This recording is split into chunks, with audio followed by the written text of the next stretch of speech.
Hello, I'm your host, Ray Moda, and welcome to the Deep Edge Podcast. Today, we're going to blast into the realm of quantum secure communications, a technology set to revolutionize the way businesses protect their data. Join us as we uncover how innovators are transforming organization or government grade type security into what we call everyday unstoppable defense. And if we look at quantum secure encryption, it leverages immutable laws of quantum mechanics to deliver security that's multiples of magnitude beyond today's math-based algorithm, effectively future-proofing your data against quantum attacks, which potentially could be a thing of the future. So imagine a world where cutting-edge quantum tech makes harvest now, decrypt later, a thing of the past. So let's join us as we blast into this particular quantum secure and quantum networking podcast. Hey, Jim, how you doing? Welcome to the podcast. How you doing, Ray? Great to be here. I hear you're in Boston, my own neck of the woods. Yeah, that's right. It's that finally warming up here in mid-April. Yeah. I got tired of the cold, so I moved out, but I regret because I'm in the middle of the heat in Arizona. But anyway, welcome. I appreciate it. Maybe before we get started, Jim, talk a little bit about your background and everything you're associated with the company there. Sure.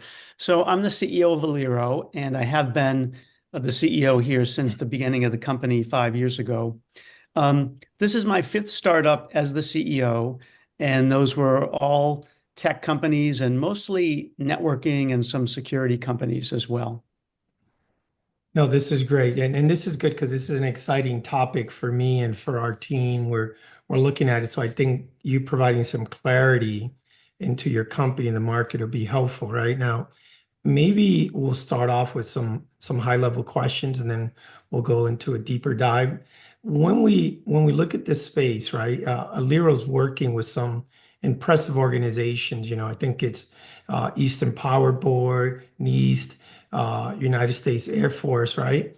What do you see in quantum secure communications, and why is it becoming so relevant in everyday business beyond just government and research these days? Yeah. So at Aliro, we're pioneering a completely new type of secure communications based on the laws of physics and not on mathematics. And it's the most secure way to communicate that's ever been devised because it uses quantum physics principles that can't be violated. And we'll talk more about that, I'm sure. Sure. So like most new security technologies, there are types of organizations, think of a pyramid. There are organizations at the top of the pyramid that need the highest security that's available. And those are generally government organizations like the intelligence community organizations and the DoD. And as you mentioned, Air Force is one of our customers. And then from there, typically you move down into financial services and banking. And then, as the technology gets a little more mature and widespread, you come down a little further, maybe to pharma and energy, utility companies, and that kind of thing. Eventually you get to SMB. So that's, we see that progression happening with this new physics-based security that we're pioneering. No, this is good because I think you're creating a good practical approach and a reality check on that, right? So I think this is a good way to get started. Now, if we look at the quantum networking space, right, it's heating up, right? And with many big tech companies jumping in, how will Aliro continue to stand out ahead of its competition as this market continues to grow? Yeah. So as I mentioned, we've been around for 5 years, so we have a lead over most of the big companies, which are just waking up to this new type of networking and security. And in those 5 years, we have a very strong team.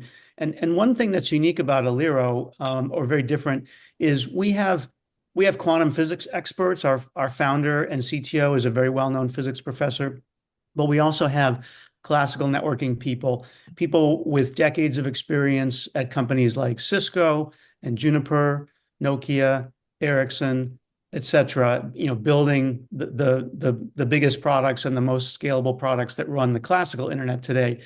So we combine quantum physics knowledge with classical networking knowledge, and by combining those those people with those experiences, we have cracked a lot of the hard problems that exist in this new type of networking using entangled photons.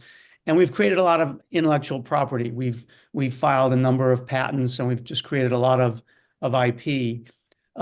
We also have brought in investors in addition to VCs, which we have as investors.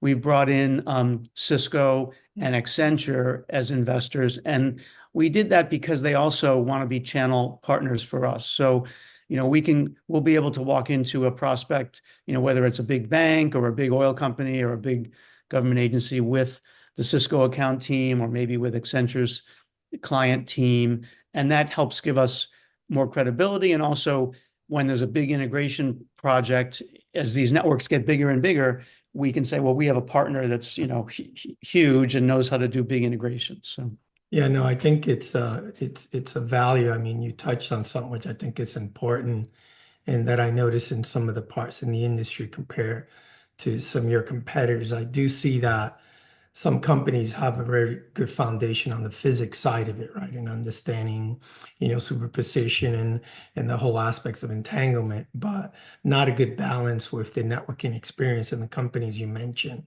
ranging from Cisco and Juniper, are top notch. And I think that's an important, and it is validated with some of the backing in that area, which I think is good. Now, if we look at some of the challenges, right, this whole concept of what we call harvest now, decrypt later, sounds pretty scary, right?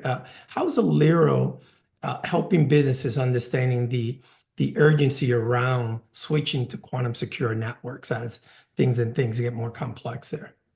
yeah, well, one of the things that helps Aliro is that this the movement toward quantum safe security, it's not driven by Aliro. There's major players in the security space like the US NSA who have said you've got to move away from public key cryptography, which has served us well for 30 years, but now it's perceived as being in the very near future, crackable by, ironically, a quantum computer, right? So Right. we embrace that move from public key cryptography to some of these new quantum safe encryption math algorithms. But we also add that you really don't know when a math algorithm is going to be crackable, right? It just kind of happens one day, So and certainly the threat actors are motivated to try to crack these new methods of these new math problems.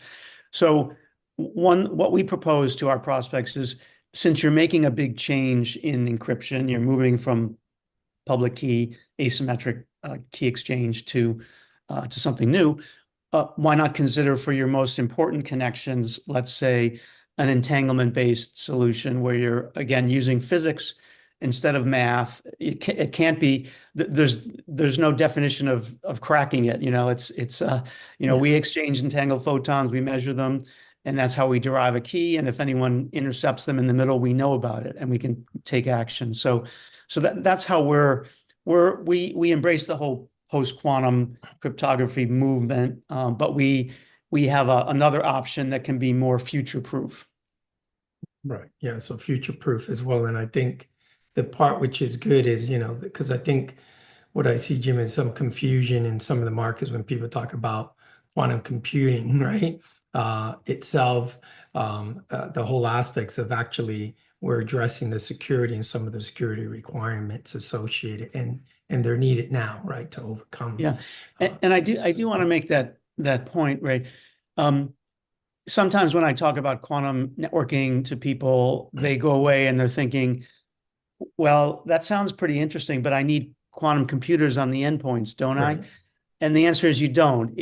You set up a quantum network using pretty off-the-shelf items like lasers and single photon detectors. You can use the same telecom fiber you have now, and you're just having a new type of traffic flow down the fiber, and you're using software like ours to derive drive keys from it. So it has nothing to do with owning it or using quantum computers, but it will protect you from a quantum computer attack that might come in the future. Right. No, that makes a lot of sense, actually. It makes a lot of sense. So maybe we can go into the deep dive parts of some of the questions if you don't mind. Sure. As we look at some of the technical challenges, right?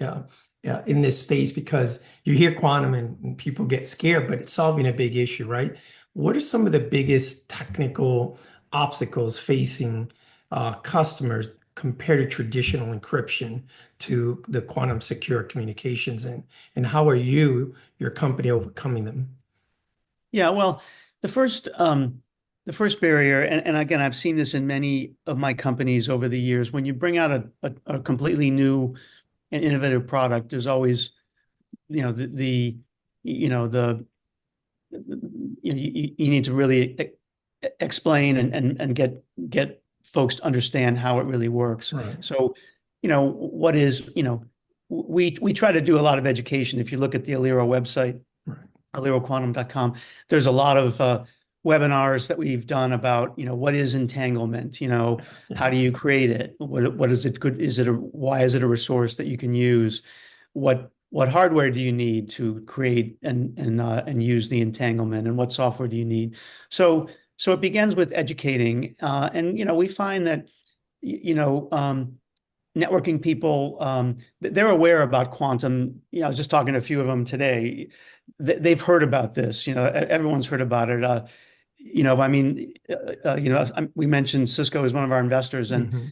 Bill Gartner, who's the SVP of the optical business there, is our board observer, and he says, By the I'm way, one of probably the nicest guy and yeah, smartest guy in the optical and a space super in the smart guy. industry. Bill He, Gardner, he's really sharp guy.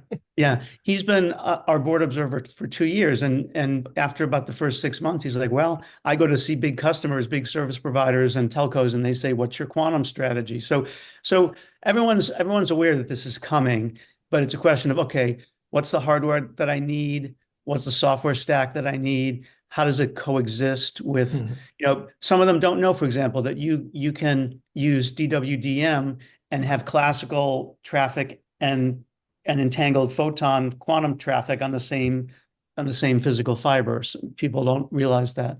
So those are some of I think explaining what it is and what you need to accomplish it is probably the biggest challenge. Yeah, no, that makes a lot of sense. And I have gone to your site, so there's a lot of excellent resources there, for the audience. Now, if we look at some of your products, right? You offer some things related to the whole part about a smooth transition to these existing environments, and you offer an orchestrator, some OS. Could you talk a little bit about the products that you're offering to simplify and the onboarding of some of these quantum networks and existing environments? Yeah, sure. So our suite of software we call Aliro Net. That's Right. our umbrella name. And the first part of AliroNet I want to talk about is the Aliro simulator. So we have a quantum network simulator. Uh, we believe it's the most powerful quantum network simulator in the world. And I'll explain why we Okay. believe that. And we built it because we needed it to simulate these new protocols that govern the way a quantum network works. Somebody asked me the other day, do you run TCP/IP on your Mhm. entanglement network? I said no. There's a totally different set of protocols like BBM92 and E91 that you may never have heard of, but Right. they do exist and all that. So to implement these new protocols, we built this simulator. And the reason we say it's the most powerful is it can simulate not just the high level topology of a network with nodes and traffic, but it goes all the way down to the physics, all the way down to the physics of your fiber, the noise, the dispersion, the all those characteristics, and the physics of your laser and your photon detector, the bandwidth and the dark count and all these other things.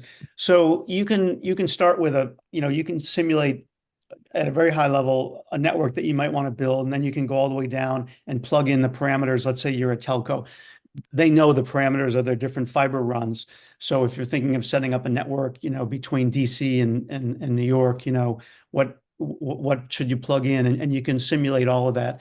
And this is a good, what we like to talk about, these kinds of these entanglement networks that we're talking about, they're going to be widespread in a few years, but everyone has to start on this journey to learn about them and to start to understand how powerful they are and what they can do for an organization and their customers.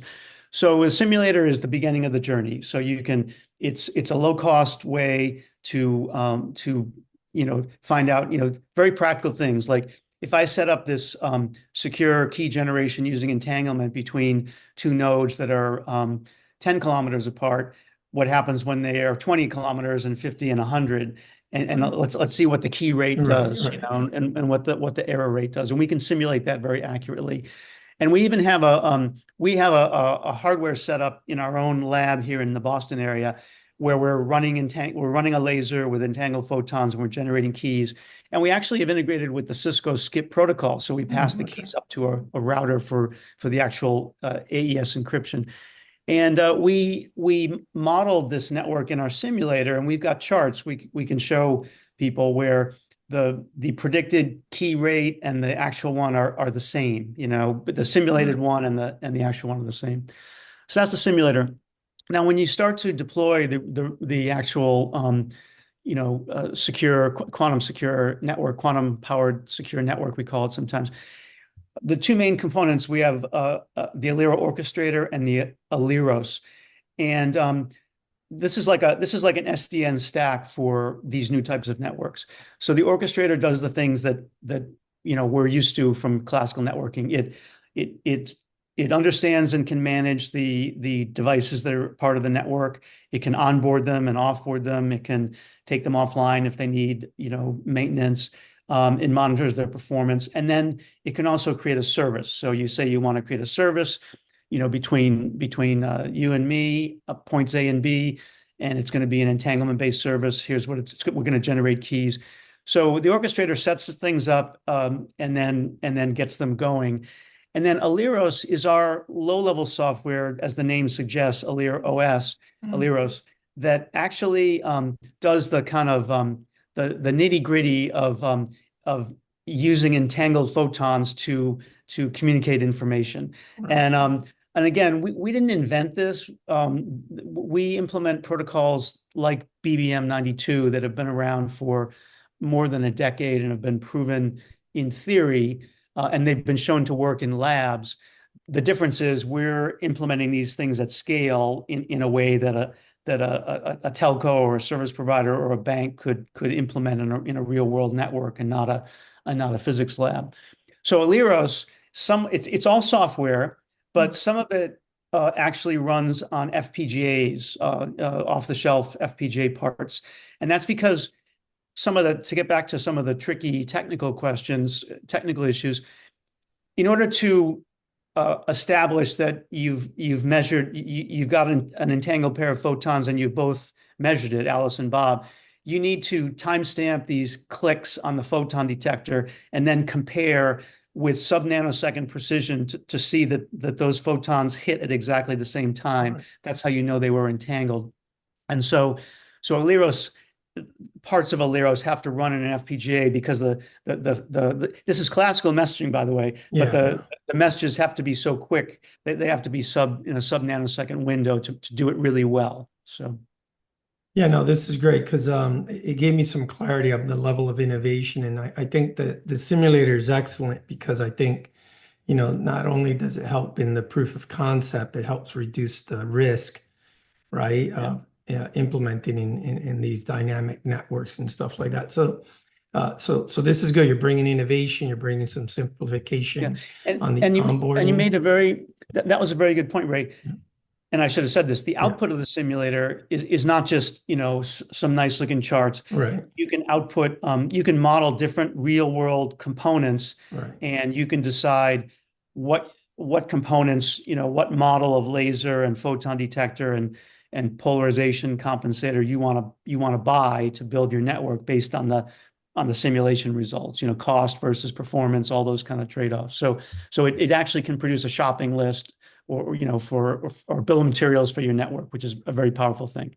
Yeah, no, this is great. I mean, this has been enlightening because I really want to know about that level of innovation. You did a good job clarifying that. And from what I understand, you're vendor agnostic. You have patents in this area related to quantum networking.